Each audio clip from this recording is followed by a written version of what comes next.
আসসালামু আলাইকুম প্রিয় দর্শক, ছোট একটা আমার অনুভূতির কথা বলে আলোচনাটা শুরু করি। আপনারা প্রায় শুনবেন একটা শব্দ খুব উচ্চারিত হয়, গত অনেক বছর ধরে উচ্চারিত হচ্ছে। সেই শব্দটা হলো চেতনা। এই চেতনা শব্দটা শুনলেই আমার মেজাজ খারাপ হয়ে যায়। আমার মনে হয় যে এই যারা উচ্চারণটা করছেন তাদের এই উচ্চারণের পেছনে একটা মতলব কাজ করে। এই চেতনা কথাটা আমরা আগে শুনতাম, আওয়ামী লীগ আমলে শুনতাম, ওনারা বলতেন মুক্তিযুদ্ধের চেতনা।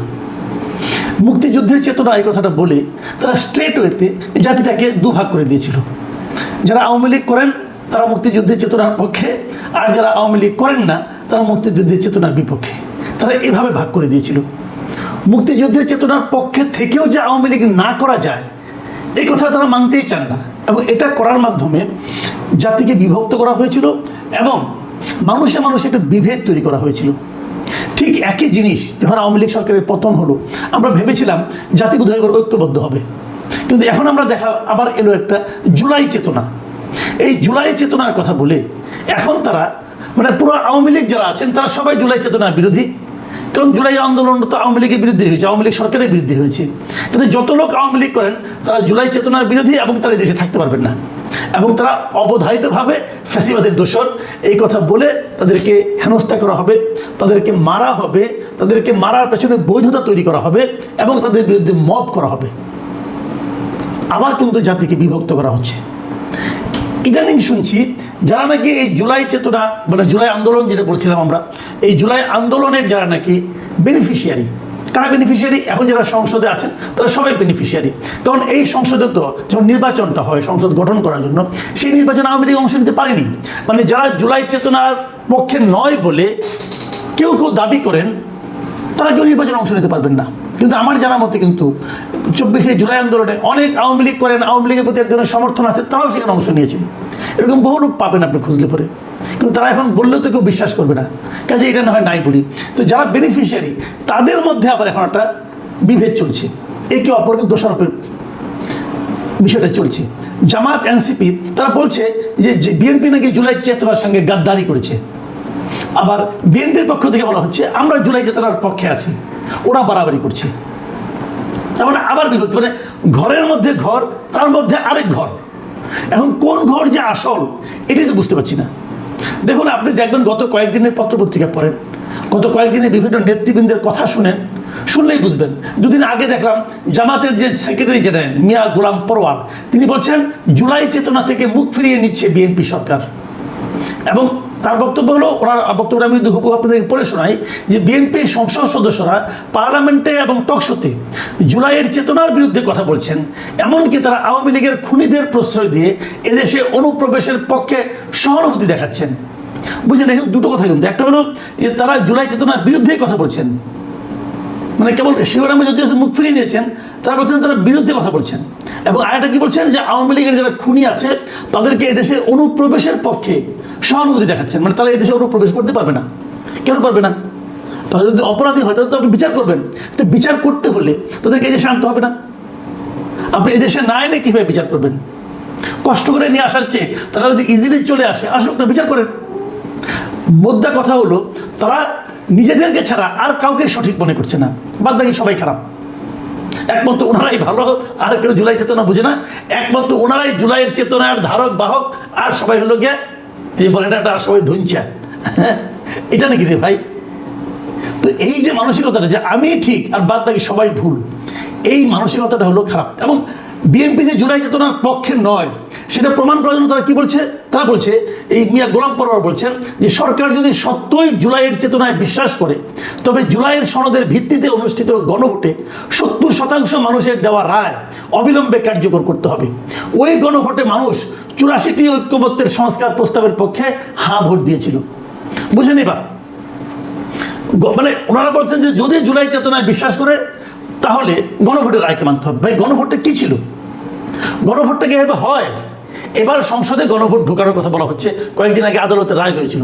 গণভোটটা আমাদের সংবিধানের একটা অংশ ছিল, কিন্তু আওয়ামী লীগ সরকারের আমলে যখন তারা তত্ত্বাবধায়ক সরকারকে বাতিল করে দিল, এই সংবিধান থেকে বের করে দিল, তখন তারা গণভোটকেও বাতিল করে দিয়েছিল। তো তখন তো যেটা ওই সরকার ছিল একটা সাংবিধানিক সরকার, ডক্টর ইউনূসের সরকার। তো এটা একটা সাংবিধানিক সরকার যখন গণভোটের কথা বলে, অথচ ওই সময়ে সংবিধানে গণভোট ছিল না, তাহলে সেটা তো অসাংবিধানিক এবং বেআইনি কাজ তারা করেছিল। তার মানে ওনারা বলতে চাচ্ছেন যে যদি আপনি জুলাই চেতনায় বিশ্বাস করেন, তাহলে ডক্টর ইউনূসের সরকার যত অপকর্ম করেছিল এই সবগুলি জুলাই চেতনা। ডক্টর ইউনূসকে জুলাই চেতনা অনুযায়ী চলেছিল। ডক্টর ইউনূসের আমলে যে দুর্নীতিগুলি হয়েছিল এটা কি জুলাই চেতনা ছিল রে ভাই? এক একজন পিএসের, এক একজন উপদেষ্টার পিএস তারা যে 300 কোটি টাকা বানিয়ে ফেলেছে, 400 কোটি টাকা বানিয়ে ফেলেছে, এটা কি জুলাই চেতনায় ছিল? এক একটা উপদেষ্টা যে অপকর্মগুলি করেছে এটা জুলাই চেতনা কোথায় ছিল ভাই বলেন তো আমাকে? তো এখন জুলাই চেতনা নাটক চলছে। গণভোটের প্রশ্নগুলি কি ছিল বলেন? একজন বলতেছে, জামাতের আমির বলতেছেন যে গণভোটের যদি প্রশ্নগুলি কেউ না বুঝে, 4 দফা না বুঝে, তাহলে বিএনপির 31 দফা কীভাবে বুঝবে? ভাই কোনোটাই বোঝার দরকার নেই, কোনোটাই কেউ বুঝে না, সেটা আমি মানি। কিন্তু গণভোটটা যে হয়েছিল, প্রথমত গণভোট হতেই পারে না, কোনো আইনে গণভোটের বোঝাতে দেওয়া সম্ভব না, আমি নিজে যেটা মনে করি এটা সম্ভবই না। অধ্যাদেশ দিয়ে গণভোট হয় না। যারা নাকি অধ্যাদেশের মিনিমাম জিনিসটা বুঝেন তারা জানবেন। আর গণভোটে যে 4টা প্রশ্ন ছিল, আমি এটা ওই সময় বহুবার বলেছি যে 4টা প্রশ্নের কখনো হা না হয় না। কেউ থাকবে একটা প্রশ্নকে হা বলবে, আরেকটা প্রশ্নকে না বলবে। কিন্তু আপনি যে 4টাকে একবারে হা দিচ্ছেন, 4টা প্রশ্নের মধ্যে আলাদা থাকতো, আলাদা ছিল, কিন্তু উত্তর ছিল এক জায়গায়, হা অথবা না। যদি এমন হতো যে 1 নম্বর প্রশ্নের পাশে হা না, 2 নম্বর প্রশ্নের পাশে হা না, 3 নম্বরের পাশে হা না, 4 নম্বরের পাশে হা না, দেখা যাচ্ছে মানুষ কোনটা বলে। কিন্তু তারা বলছে হা বলে 4টাই হা, না বলে 4টাই না। এটা আমি ওই সময় এবং পরবর্তী বহুবার বলেছি যে পৃথিবীতে এমন উদ্ভট গণভোটের আয়োজন কেউ করে নাই। এই উদ্ভট আয়োজন, এটা কি জুলাই চেতনা হতে পারে? কিভাবে হয়? এখন যে ঝামেলাটা চলছে সরকারি দলের সঙ্গে বিরোধী দলের, তাদের মধ্যে মূল ঝামেলাটা কি যে সংবিধানকে সংস্কার করব নাকি সংশোধন করব? সংবিধানকে সংস্কার করব না সংশোধন করব? সংবিধান সংস্কার পরিষদ গঠন করতে হবে, এটা বিরোধী দলের আহ্বান। আর বিএনপি বলতেছে যে আপনি সংবিধান সংস্কার পরিষদ যে করবো, করে ওই পরিষদ যে সংবিধানটাকে চেঞ্জ করবে, যদি আজকে থেকে 5 বছর 10 বছর পরে বলে যে তুমি সংবিধান সংস্কার করলা, কিসের আলোকে, কোন আইনের বলে, কোন আইনে আছে যে সংবিধান সংস্কার পরিষদ গঠন করা হবে? কি বলবে এরা?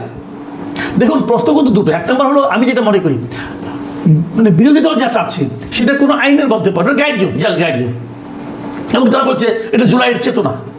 জুলাইয়ের চেতনা কোথায় ছিল? এটা হবে কে বলেছে? ওই আলী রিয়াজরা বললে হবে? আলী রিয়াজ জুলাইয়ের কে? আলী রিয়াজ কি জুলাই মাসে বাংলাদেশে ছিল? অগাস্ট মাসে ছিল? অগাস্ট মাসের মানে সরকার পতন 1 পর্যন্ত ছিল। সে ছিল আমেরিকায়। আমেরিকা থেকে ওই এখানে এসে বলে যে আমি সব সংস্কার করে দেবো। ওর সংস্কার কে মানে? তার সংস্কার যে আদৌ কোনো সংস্কার হয়েছে এটা উনি ছাড়া আর ওনার কিছু চেলা চামুন্ডা ছাড়া আর কেউ বিশ্বাস করবে? কই তারা এখন? কোথায় তারা? গত কয়েক মাসে তাদেরকে কেউ দেখেছে এই দেশে? এই বিদেশ থেকে এসে এই দেশের টাকা পয়সা কিছু মৎসব করে, অপচয় করে, কয়েকদিন সময় নষ্ট করে ওরা আসলে এসেছিল ডক্টর ইউনূসের সরকারকে প্রলম্বিত করার জন্য, সংস্কার নামে প্রলম্বিত করার জন্য। তো এই যে তারা যে কাজগুলো করেছে এটা তো কোনো আইনগত ভিত্তি নাই। আপনি বলবেন এটা বিপ্লবী সরকার, এটা তো বিপ্লবী সরকার ছিল না। ডক্টর ইউনূস তো একবারের জন্য বলেন নাই উনি বিপ্লবী সরকার করেছেন। উনি বলেছেন এটা একটা সাংবিধানিক সরকার। সাংবিধানিক সরকার অর্থ কি? যে সংবিধান অনুযায়ী এই সরকার চলবে। তা কি চলেছিল? চলে নাই তো। খালি গর্তমি করলে তো হবে না। এখন ওই নাসিরউদ্দিন পাটোয়ারি কি বলতেছে, নাহিদ ইসলাম কি বলতেছেন, তো ওনাদের বক্তব্য অনুযায়ী দেশ চলবে? দেশ চলবে আইন দিয়ে, দেশ চলবে সংবিধান দিয়ে। আচ্ছা ঠিক আছে, এটা নয় বুঝলাম, কিন্তু তখন যে প্রশ্নটা বা বিরোধী দল করে যে তাহলে জুলাই সনদে বিএনপি স্বাক্ষর করলো কেন? এটাও একটা ভ্যালিড কোশ্চেন। কেন করলো? তখন তো এগুলো বিএনপি সরকার মেনে এসেছে। যদি বিএনপি সরকার মনে করে যে গণভোটটা অবৈধ ছিল, তাহলে তারা গণভোটের পক্ষে হা ভোট দিতে বললো কেন? তারা গণভোট বলছে যে গণভোটের পক্ষে হা ভোট দেন।